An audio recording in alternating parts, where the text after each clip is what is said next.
Right then, it is nearly 10 to 6, and as it's Friday, you know what that means. It is time to catch up with the man himself, movie critic, friend of the show. I mean, I'd like to say he is just our movie critic, but he's not. He's all over the shop. In fact, he is live from the US of A this afternoon. It is, of course, Van Connor. Welcome back to the show, Van. Always my pleasure, Mr. Bull. How are things back in Blighty, sir? All good, if a little cloudy. You've got to see some good stuff this week being in the States, movies that aren't even out in the UK for another, 6 weeks or so.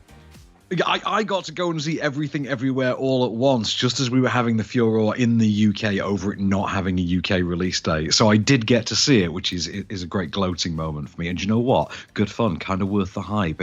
I got a kind of a Donnie Darko kind of vibe around it. I like it. Oh, good. Well, I want to see that, so I'm a bit jealous, to say the least. Now, you come on every week to talk through 2 new movies that are out, potentially, that we can watch this weekend, whether it be streaming or cinema. Most of them are cinema releases now after COVID, of course. So, you want to start with Firebird?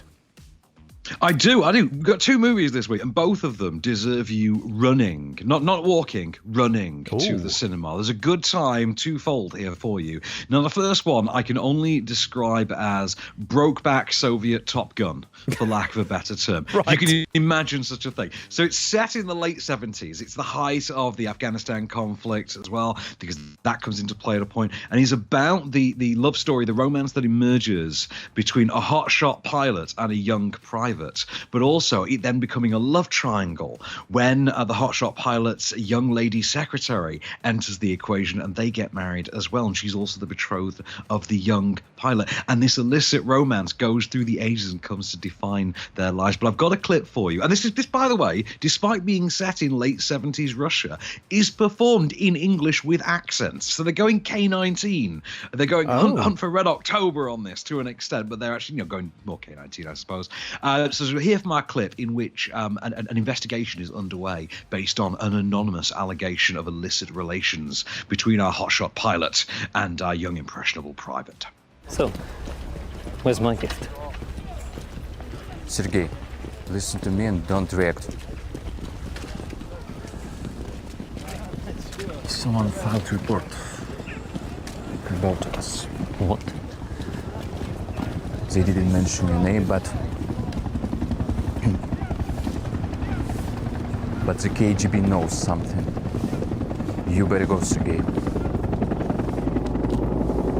The premise of this is sold to me, actually. Do you get to see much kind of air-to-air combat as well? Just to, really... It's not really about that side of it. It's more the grounded side. But you know what? It is gloriously popcorny in its melodrama. Yeah. And the weird part is as well. This is, if you'd released this in 1993, this might almost have counted as an erotic thriller at times. Okay, there's a level of sexual tension you don't often see in movies in this day and age anymore. Bravo, a bit of a throwback there. I really like this. Great performances. Tom Pryor and I think it's Oleg Zagnorsky they're a hot couple. I could see this getting stand on Twitter. Absolutely, this is going to have its stands on Twitter. Okay. But just a really good time. It had me on the edge of my seat. I was gripped by the melodrama of it. It's overwrought. It has a Zolman King level of phallic imagery going through it that you have to tip your hat to, go bravo. If you can pull this off, bravo. All earned. I thought this is a genuine 2 thumbs up. 4 quadrant. This worked for me. Not 4 quadrants, because obviously children can't watch it. But this worked for me. Mainstream popcorn audience can absolutely sit and enjoy this. Okay. Absolutely worked for me. And it's out in the cinema this weekend for anyone to go and hot trot along to see. Yep, Firebird out from today. Okay, right. Your final choice today is another good one then, from what you said. It is. It's The Unbearable Weight of Massive Talent, in which Nicolas Cage plays Nick Cage, a down-on-his-luck Hollywood star who's forced to turn to a life of direct-to-DVD pap just to pay the bills, and who takes on a job as a personal appearance gig at the birthday party of a South American, Colombian drug lord type, played by Pedro Pascal. He goes along only to find himself co-opted by the CIA and asked to help intervene in this international operation. The only problem is Nicolas Cage, who, remember, is playing Nicolas Cage, discovers that this cartel guy is his biggest fan and also his bestest bro in the world, as you will discover in this clip in which they bro out over a certain popular family movie sequel. Look, can you just stop stalling and answer the question? What is your third favorite movie of all time? Paddington 2. What? Cabinet of Dr. Caligari, Paddington 2, connect those dots. I mean, I don't want to be a snob, but... I cried through the entire thing. It made me want to be a better man.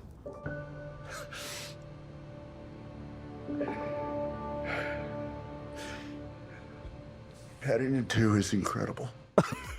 I want to see this movie, I think, and I love Nicolas Cage. Yeah, you absolutely should see this movie, regardless of whether or not you like Nicolas Cage. It's a great movie, good madcap, high energy, high octane adventure. The jokes, which are about Cage, do land. They are very funny. I had a great time with it. I after the recent Studio 666 with the Foo Fighters, I thought, is this going to be like that? This sustains its gag in its concept a lot better, and the gags land a lot harder. 2 massive thumbs up for this. This was a great time. It sounds great. I'm definitely going to be watching that one when it comes. Well, it's out this weekend, did you say, this one as well, in the cinema? Out the unbearable weight of massive talent in cinemas from today.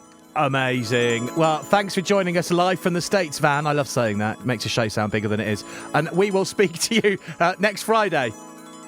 Till the next time, good sir. See you later, Van.